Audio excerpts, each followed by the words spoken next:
Why is it that no matter how hard I try, things just don't go smoothly? I've just started my business. The plan seemed perfect, but reality is full of unexpected challenges. Maybe I'm just not cut out for this. Do you expect seeds to bloom the moment they're planted? No, seeds need time. Water, sunlight, care. But even seeds eventually grow if they're healthy. What if my efforts just aren't good enough? Do you think the seed questions its worth when buried beneath the soil? Struggling to break through the darkness? Growth isn't easy, and beginnings are the hardest part. In the I Ching, this stage is called Tun, difficulty at the beginning. Difficulty at the beginning. So this feeling is normal? Not just normal, necessary. Every beginning carries struggle. Think of thunder rumbling beneath clouds or water trapped underground, searching for a path. The energy is there, but it's unseen, working quietly beneath the surface. But if it's necessary, why does it feel so discouraging?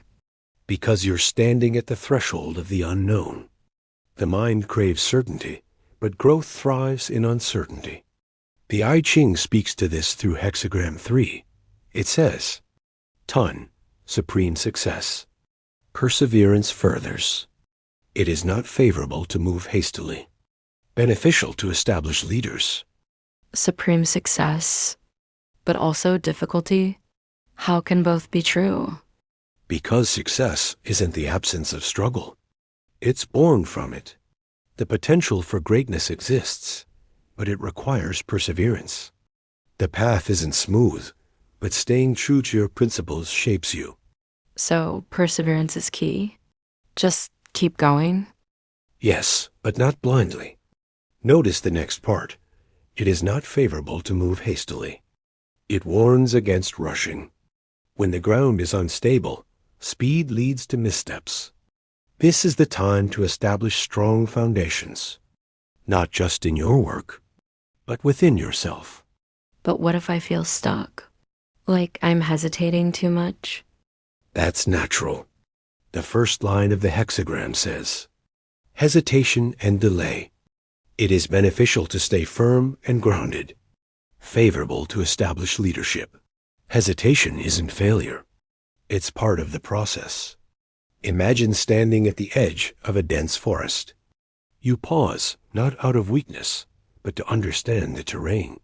Staying grounded means holding on to your core values while the world feels uncertain. So even waiting has value? When done with awareness, yes. But waiting isn't the same as being passive. It's active observation, learning from the environment, preparing for the right moment to act. But sometimes the obstacles feel overwhelming. Like no matter what I do, I can't move forward. That's the struggle of the second line. Struggling and facing obstacles. Riding in a staggered formation. It's not an enemy, but a potential ally. A woman remains firm and does not marry. After 10 years, she marries. Progress feels slow, disjointed, riding in a staggered formation. But the key lesson is here. It's not an enemy, but a potential ally. Sometimes, what feels like a setback is actually shaping you, preparing you for something greater. And the part about the woman waiting to marry? It symbolizes patience. Important things, whether partnerships, decisions, or growth, can't be rushed. 10 years isn't literal. It means enduring beyond your comfort zone until the right conditions align. So delays aren't failures.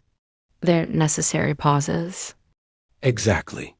Growth doesn't happen on your timeline. It happens on its own. Your job is to be ready when it arrives. But what if I'm chasing the wrong thing altogether?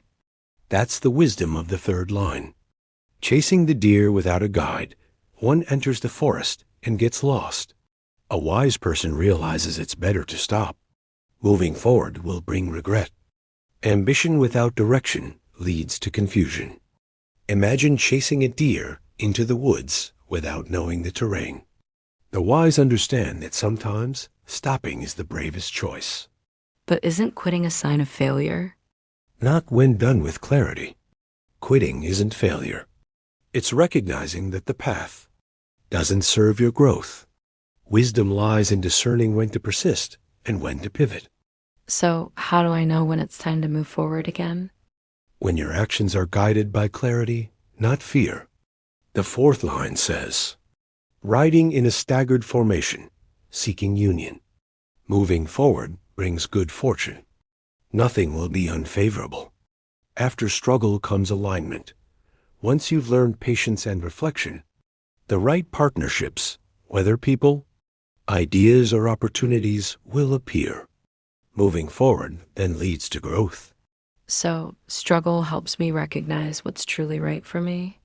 Yes, without the struggle, you wouldn't recognize the value of clarity. But even when things go well, I'm afraid I might lose it all. That's the lesson of the fifth line. Difficulty with rich resources. Small perseverance brings good fortune. Great perseverance leads to misfortune. When resources are abundant, the danger shifts. Overconfidence can lead to reckless decisions. Small, consistent efforts are the key to lasting success. Grand, aggressive moves often lead to downfall. So, even success can be dangerous if handled poorly. Yes, success can blind you if you forget the lessons learned through struggle. And if I keep making mistakes, if I don't learn fast enough, That's the warning of the sixth line. Riding in a staggered formation, tears of blood flow.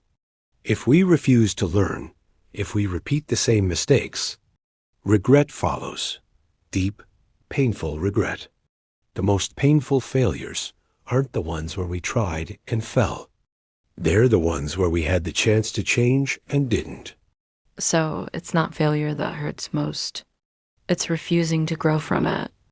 Exactly. Growth isn't about perfection. It's about learning, adjusting, and trying again, wiser than before. I see now. Difficulties aren't signs that I'm failing. They're signs that I'm growing. Every hesitation, every mistake, they were lessons, not obstacles. In the end, it's not about how fast you move, but how deeply you grow. Obstacles are not the end. They are the beginning of growth.